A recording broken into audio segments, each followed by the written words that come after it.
Hey guys, it's Kusi. While most of us are torn apart between watching the World Cup and keeping an eye on the PTR notes to declare our upcoming mains for Season 2, I have to finish off some things before I can even go there. First, I'd like to achieve the 1% threshold this season, which you can mostly watch me do live as I'm shamelessly begging for resilient 20s and 21s very soon. However, before that, I need to finish up on the Destruction Warlock. 3.4k is the goal, and turns out that might be only possible while cheating.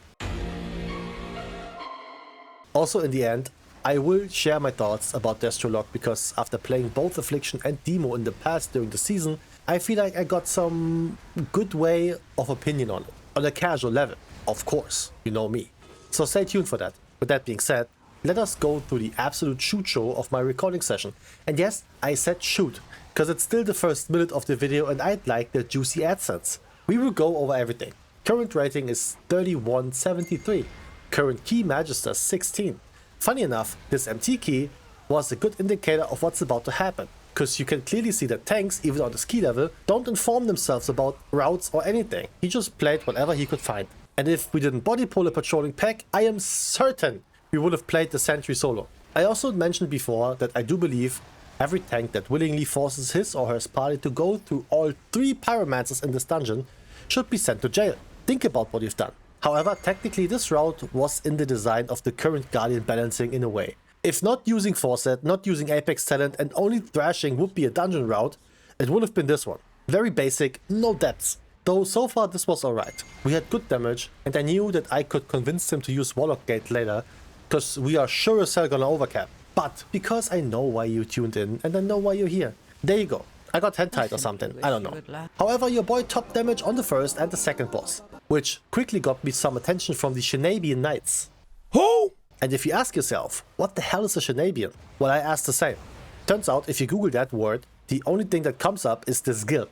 So, there you go. It means absolutely nothing. However, what does mean something is Gemulus, because only a few people know that Gemulus in Greek means 5 targets of fury, and I was curious about that. I really like this one.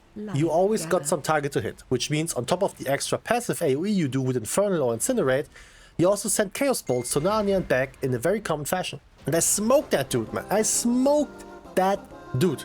That's 3 for 3 on bosses, and you thought Destro ain't got what it takes, huh?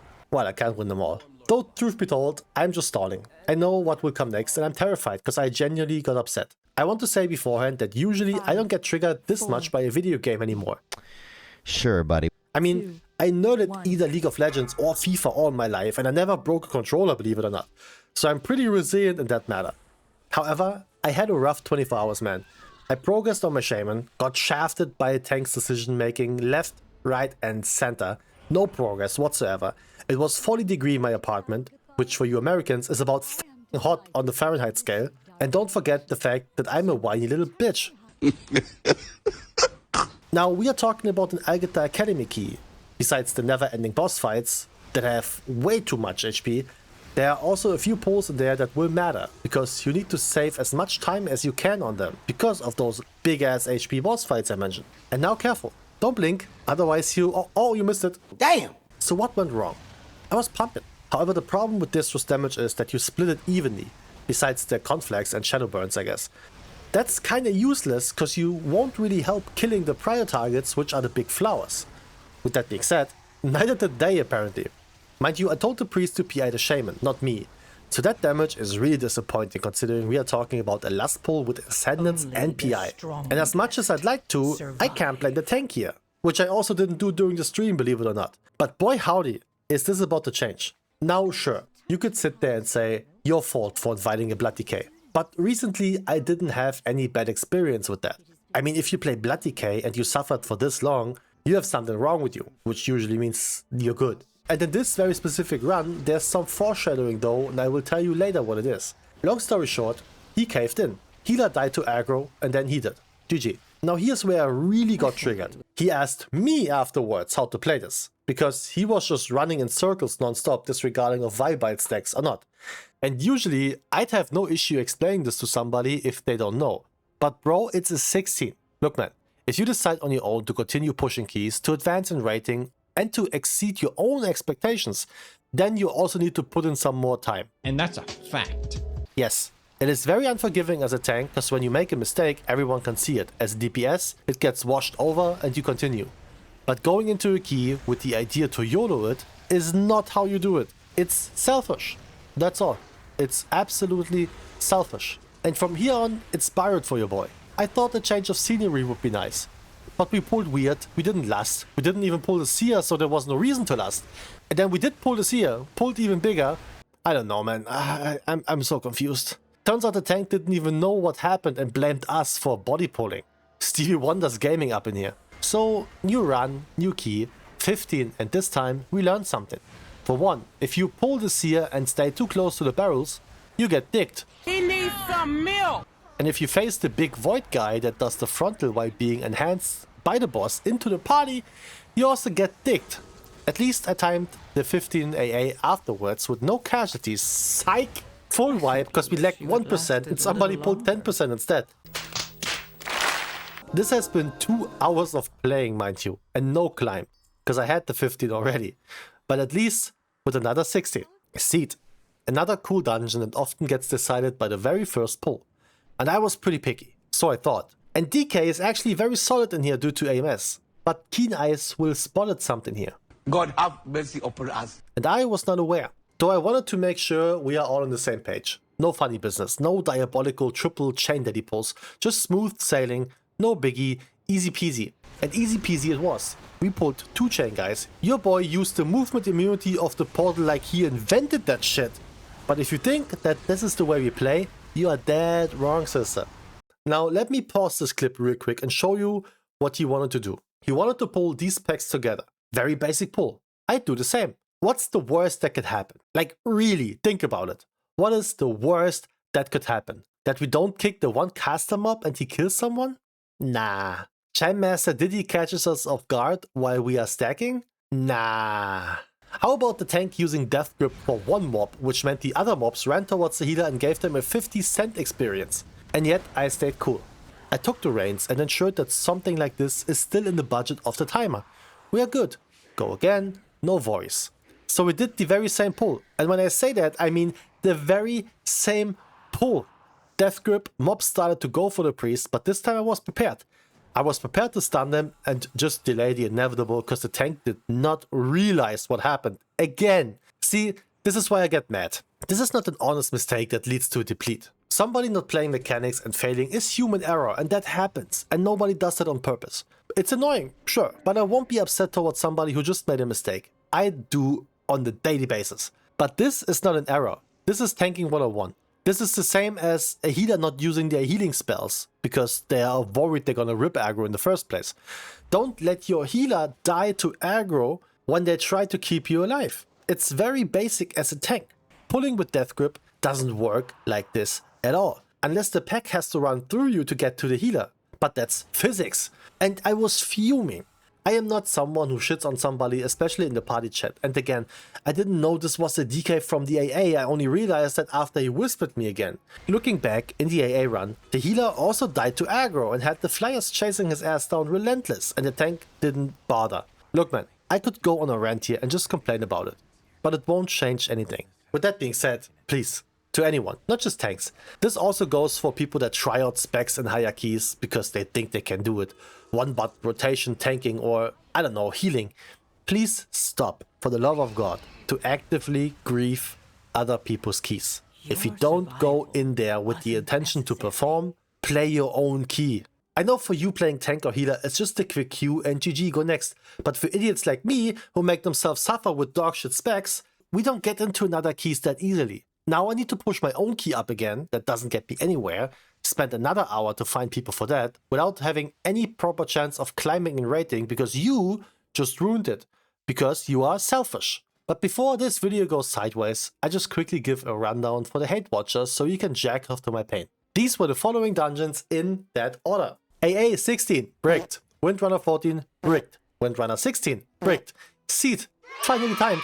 Windrunner 16, brick. Go again, brick, and in the 4th attempt, we finally got it. People can still not play the bird boss. It is crazy. But to end the series, we are only one key away, one NPX to finish up on the rating. And I want to quickly go over my thoughts about Destro in general. how it feels compared to the other two specs and what I think about it for Season 2, as I actually do pay attention on the PTR for the specs that interest me. First and foremost, did I have fun? Absolutely. The only regret I have is that I did it so late, and there were a lot less keys to play than usual. Destro is not difficult to play, it's very straightforward. Easy to grasp, but just as difficult to master as other easier specializations this game has to offer. Your AoE lacks the super important prio damage, unless you actively choose to only use multiple targets for shard generation with Immolate and Incinerate, and only Chaos Bolt your main target, but who does that? Maybe on boss with Funnel, but on trash packs? No flippin' way. Makes you look bad on the meters. I also like how both hero talents are viable enough to get to 3.4k, while obviously one of which will excel later on. With Diabolist improving single target or prio damage as they say, and Hellcaller giving you a massive AoE damage spike with Wither and an extra 1 minute damage cooldown. While the tier set is kinda boring, Destro's Apex talent looks pretty fun. Design wise at least, because it's pretty much just passive, so there is no gameplay change whatsoever. Embers of Nihilem is pretty much the fully passive tree that doesn't add to your rotation or priorities. Incinerate, which you spam anyways, has a chance to proc it, while your soul shard spenders, which you use anyways, have a guaranteed chance to proc a lesser version of it. And when proccing, they increase your main stat. Pretty simple, pretty solid, good DPS value in AoE for sure. And its core, it's safe to say that Destro is one of the beginner casters that you can try and see if you like it or not. Yes, Warlock's utility and survivability by actively self-healing or requiring you to use defenses before damage comes in makes Warlock itself not really beginner friendly, but Destro does, gameplay wise. Now let me compare Destro to the other two specs. I'ma be honest, for a lower level of gameplay they feel pretty equal. They all do pretty solid damage for both AoE and single target. However, with all of this talk about meta, S tier and whatever community made up bullshit to feel better about themselves, a lot of people don't even give Destro a chance. And there's a reason. The biggest difference is the damage profile of these specs. Not the damage numbers, but the way they produce their damage. Because in high keys, the importance is prio damage, which means that you do a lot more damage to your main target and just cleave off to the smaller ones that die earlier. While it's also important that damaging the lesser important mobs benefit your output on the main target, which is called funneling. For example, for Destrolock, having a high target count means that Immolate and AoE Incinerate will generate a lot more shards that you on single target could use for Chaos Bolts instead of Rain of Fire, if we really need to get the high HP target down. It does make sense in a way, it's just not really efficient when it comes to Destrolock. Affliction can also spam Seed on 3 or more targets and therefore put more damage onto their main target with those explosions. But more targets also mean Agony on more targets, which means a lot more shard generation, which is their funnel. Demo has neither of these, and yet they are the best out of the three. Why is that? Well, it's simple. Demo doesn't need to make mandatory changes to their talents and their gameplay. You play the same way in every situation. Affliction has to choose between major single target or AoE in both talents and gameplay. Destruction also has to whip out some talents that only benefit one or the other, as well as a spell priority to either do single target or AoE. Demo has the same rotation for every situation. It plays the same shit all day, all night. Demo's damage pattern is also 100% main target uptime and passively just cleaves everything else down in a very, very good way. It makes it perfect for high tier content. So when we take that into consideration, both Destro and Affliction fall behind, while Affli's AoE is at least borderline stupid. But as I said, for getting 3.4k and the achievement with it, I don't think the difference is mandatory in any way, shape or form.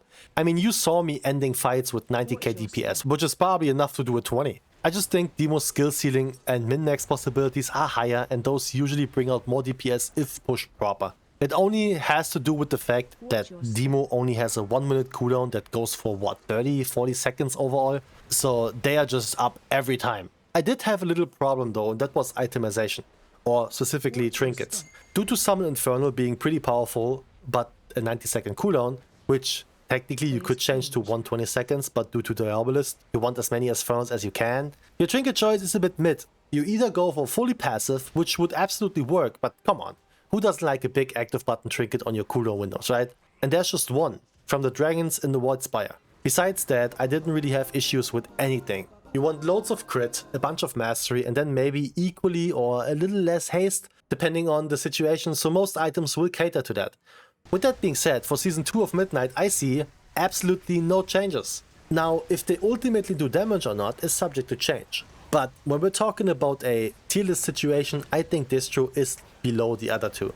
Because Demo doesn't get its gameplay changed at all, and their new tier set is just extra passive damage on top. And Affliction getting a pretty stupid tier set that not only makes them even stronger in AoE due to flat damage increase, but also develops some prior damage. And I don't see destro stepping past that. The tier set might be a better one than in Season 1, I'm not sure, but I'm absolutely certain destro is gonna blast too. It's just that the tier list will tell you otherwise. Alright, final words. This was my last series for Season 1. I don't want to say the game is dead, but I mean, it's in the regeneration phase for Season 2 for sure. Hey, and if you know already, let me know what you want to play in Season 2. Will you make a hard swap, or stick with your 20-year-old toxic relationship class like the little bitch that you are? I'm still not certain what I play. Maybe go back to the roots of the Evoker, go for the Shadow Priest maybe. Hey, or I'm going completely useless and playing Rogue. Who would have thought? But I'm still pushing on my 21 keys as I'm almost 20 resil to hunt down that sexy red hawk. But God only knows if I ever get that with an enhancer. Anyways, hope you had a good time watching this. If you're bored, come check out the stream and say hi. Overall, it pains me to say, but I had an absolute blast in Midnight Season 1, even though I really dislike how quick you get gear. But with that being said, I will catch you in the next one. Peace.